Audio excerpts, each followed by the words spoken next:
Queridos hermanos y amigos, que Dios les bendiga una vez más. Damos gracias al Señor por estar juntos y usted por permitirnos poder llegar hasta usted a través de este medio de comunicación, como compartir y acercarnos humildemente a la palabra del Señor, nuestro Dios Todopoderoso. Y hoy vamos a ver el texto de Isaías 53, 4 al 6, que dice así, Isaías 53, 4 al 6. Ciertamente Él llevó nuestras enfermedades y sufrió nuestros dolores, y nosotros le tuvimos por azotado, por herido de Dios y abatido.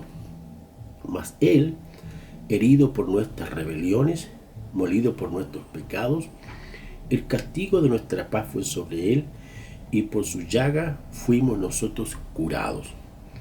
Todos nosotros nos descarriamos como ovejas, cada cual se apartó por su camino, mas el Señor cargó sobre Él el pecado de todos nosotros. Hemos estado hablando sobre las profecías del Mesías, y hoy el tema es el Mesías Redentor. La palabra del Señor nos muestra que en el capítulo 1 y 2 de Génesis, el vocablo que más se repite es que todo lo que Dios hizo era bueno. Pero en el capítulo 3 encontramos el escenario donde el hombre le falló a Dios, desobedeció con su esposa Eva lo que Dios le había dicho que no debía desobedecer ni quebrantar dicho mandamiento.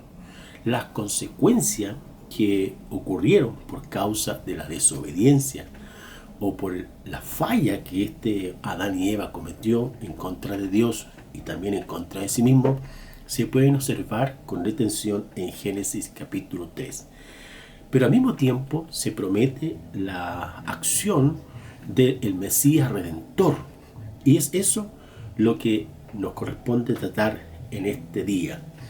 Ahora, en el pasaje que nosotros acabamos de leer, se pueden observar dos beneficios de lo que significa la obra del Mesías Redentor.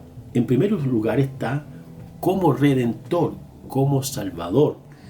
El pasaje del versículo 4 dice que nuestro Señor Jesucristo fue herido por nuestras rebeliones y que Él llevó todas nuestras enfermedades, que sufrió todos los dolores por causa del pecado, que fue azotado y que fue herido por causa del ser humano en cuanto a la desobediencia.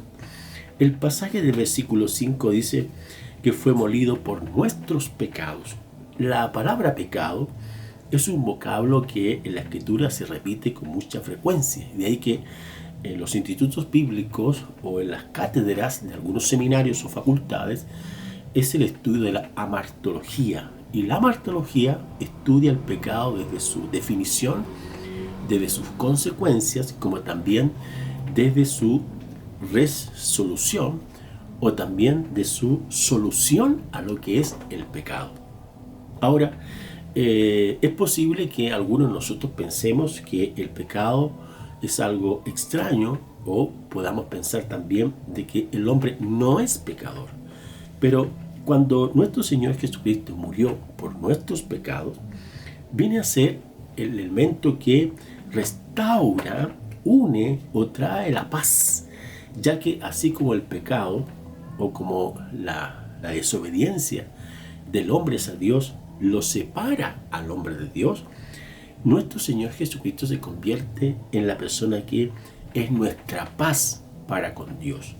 Ahí el texto bíblico dice: el castigo de nuestra paz fue sobre Él, y por sus llagas fuimos nosotros curados. El contraste evidente que se muestra en el texto de Isaías 53, versículo 5, es que por un lado se muestra cómo la rebelión, cómo la desobediencia, cómo el pecado del hombre fue llevado por nuestro Señor Jesucristo, pero al mismo tiempo se presenta la otra cara al decir que nuestro Señor Jesucristo, con su obra redentora, hace posible que las personas nos volvamos totalmente al Señor.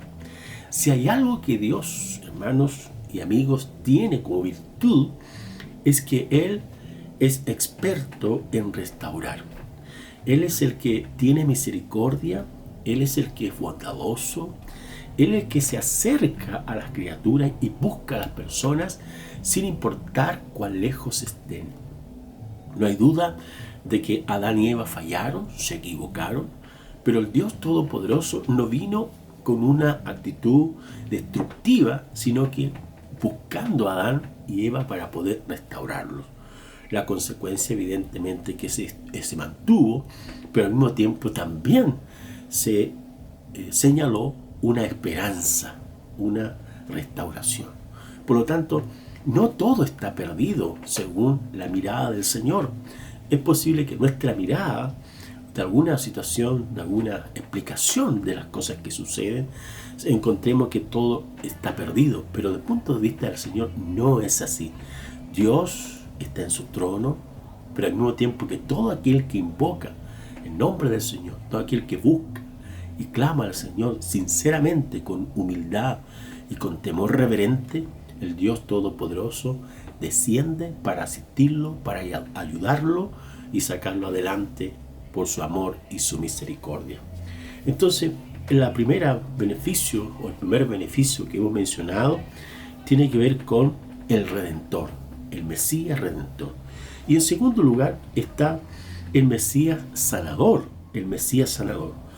En Mateo capítulo 8, el Evangelio de Mateo, en el capítulo 8, los versículos 14 al 17, dicen algo muy interesante. Este es el evento donde nuestro Señor Jesucristo parte con su ministerio. Ya ha recorrido algunas ciudades como Galilea, como Nazaret, como Belén, Jerusalén, ha estado ahí. Y sin embargo, uno de sus discípulos, en este caso Pedro, lo invita a su casa, y en su casa está su suegra, la cual está enferma de una fiebre. Observemos el texto para que usted escuche los detalles. Mateo 8, 14 al 17. Vino Jesús a casa de Pedro y vio a la suegra de éste postrada en cama con fiebre. Y tocó su mano, y la fiebre la dejó, y ella se levantó y le servía. Cuando llegó la noche, trajeron a él muchos endemoniados, y con la palabra echó fuera a los demonios, y sanó a todos los enfermos, para que se cumpliese lo dicho por el profeta Isaías, cuando dijo: Él mismo tomó nuestras enfermedades y llevó nuestras dolencias. Y aquí está, esa profecía que se dijo en Isaías capítulo 53, del 4 al 6, 700 años antes, y Mateo, que escribe en el año 60 aproximadamente de la era cristiana, habla de que esto lo hizo el Señor. O sea, el ministerio de Jesús no solamente tenía que ver con morir por nuestros pecados, sino que en él había un poder sanador. Esta expresión de la palabra de sanidad es lo que el autor bíblico habla de que él sanó a todos los enfermos. Es la palabra griega terapia o teras, también tiene que ver con el poder de Dios. Y en un sentido, hermanos, todos estamos enfermos espiritualmente, y solo Jesús, la única persona que puede sanarnos de esta enfermedad espiritual, de que estamos lejos de Dios, es el Señor Jesucristo. Porque Él es el camino, Él es la luz, Él es la verdad, Él es el que ilumina, el que acerca, Él es el Cordero de Dios que quita el pecado del mundo. Nadie puede resolver el conflicto del pecado o de esta inclinación que todos los hombres y mujeres tenemos hacia el mal. Es Jesús el único que puede sanar a toda esta sociedad enferma por causa del pecado. Al mismo tiempo, el texto dice que Él liberó a las personas de los demonios. Noten, la obra del Señor sanó a todos los enfermos y también liberó a todos los endemoniados con la palabra. Eso significa que el ministerio de Jesús tenía una labor didáctica en cuanto a enseñar la palabra, tenía una labor querigmática en cuanto a anunciar las verdades del reino, y tenía una acción terapéutica en cuanto a sanar a las personas de sus enfermedades. Pero la enfermedad más difícil de resolver, que es la única que el Señor Jesús resolvió y también las otras, era en este caso el pecado. Porque la Biblia dice que la paga del pecado es muerte, mas la dádiva de Dios es vida eterna en Cristo Jesús. Así como el pecado nos aleja de Dios, así como el pecado destruye nuestras vidas, es Jesús, el Hijo de Dios, quien viene a morir por nuestros pecados y quien viene a sanarnos de toda enfermedad espiritual, moral, social, etc.